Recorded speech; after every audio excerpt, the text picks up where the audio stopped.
গরমে আমরা সবসময় চাই শর্টকাটে রান্না করতে, বেশিক্ষণ রান্নাঘরে থাকতে আমরা কেউই চাই না। আজকে একটা শর্টকাট রান্নার রেসিপি দেখাবো। বাড়িতে যদি কোনো সবজি না থাকে এই রেসিপিটা আপনারা করে দেখতে পারেন। রুটি পরোটার সাথে কিন্তু খুব ভালো জমে যাবে। আজকে বানাবো মালাই পেঁয়াজ। তার জন্য সর্ষের তেল গরম করে নিয়েছি। এবার প্রথমে ফোড়ন দিলাম গোটা জিরে আর সামান্য একটু হিংটা আমি কিন্তু খুবই সামান্য এখানে ইউজ করেছি।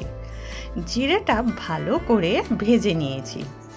এবার আমি এখানে পেঁয়াজ দিচ্ছি। এখানে আছে 3টে মিডিয়াম সাইজের পেঁয়াজ, যেটা আমি একটু বড় আকারে কেটে নিয়েছি। এটা চটজলদি হয়ে যাবে আর খেতে তো অসাধারণ হয়। রুটি পরোটার সাথে কিন্তু বেশ ভালো খেতে লাগবে। হালকা করে ফ্রাই করার পর উপর থেকে ছড়িয়ে দেব সামান্য পরিমাণ নুন। নুনটা কিন্তু খুব সামান্য দেবেন, যতটা পেঁয়াজ সেই অনুযায়ী। তারপর দেব হলুদ গুঁড়ো। নুন হলুদ দেওয়ার পর আবার ভালো করে কিছুক্ষণ মজে না যাওয়া পর্যন্ত ফ্রাই করব। তারপর আমি এখানে দেব শুকনো লঙ্কার গুঁড়ো আর ধনে গুঁড়ো, আর দেব কয়েক টুকরো রসুন, যেটা আমি আগে থেকে থেতো করে রেখেছিলাম। অ্যাকচুয়ালি রসুনটা আমি দিতে ভুলে গেছিলাম, তাই পরে দিলাম। আবার ভালো করে ফ্রাই করে নেব, যাতে মশলার কাঁচা গন্ধটা এখানে চলে যায়। এবার এখানে ঘন দুধের মালাই দেব।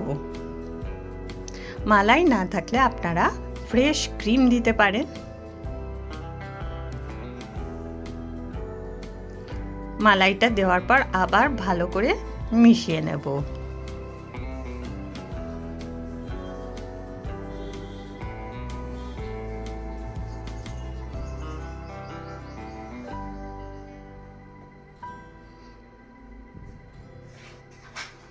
উপর থেকে এবার দিয়ে দিচ্ছি চাট মশলা, একটু চটপাটা টেস্ট হবে।